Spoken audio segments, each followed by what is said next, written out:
તો વાત કરીએ ડભોઈની તો ડભોઈ ડોક્ટર બાબા સાહેબ આંબેડકરની 133મી જન્મ જયંતિને ડભોઈ ખાતે ભવ્ય ઉજવણી કરવામાં આવી, જ્યાં ધારાસભ્ય શૈલેષભાઈ મહેતાની ઉપસ્થિતિમાં કેક કાપી ડોક્ટર બાબા સાહેબ આંબેડકરની પ્રતિમાને ફૂલહાર અર્પણ કરી જન્મ જયંતિની ઉજવણી કરવામાં આવી, જ્યાં મોટી સંખ્યામાં ભાજપના રાજકીય આગેવાનો પણ ઉપસ્થિત રહ્યા। ત્યારે ડભોઈ ડોક્ટર બાબા સાહેબ આંબેડકરની જન્મ જયંતિની ઉજવણી કરવામાં આવી અને આ પ્રસંગે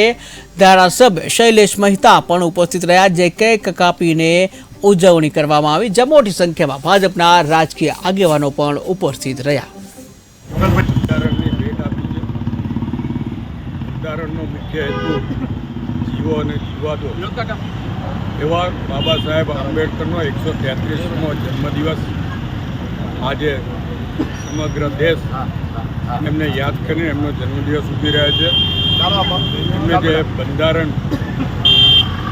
આપ્યું એના જ કારણે આજે દેશ 75 વર્ષ પૂરા કરી અને આઝાદીની જે ખરેખર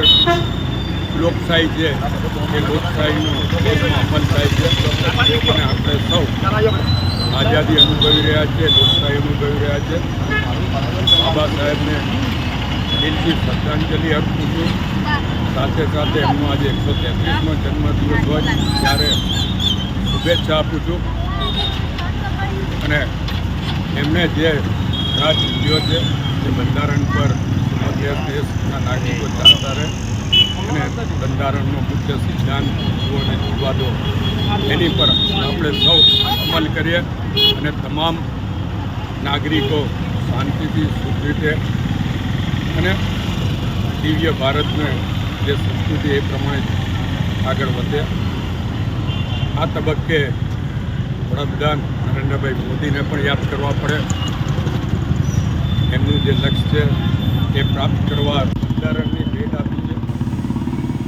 બંધારણનો મુખ્ય હેતુ જીવો અને જીવા દો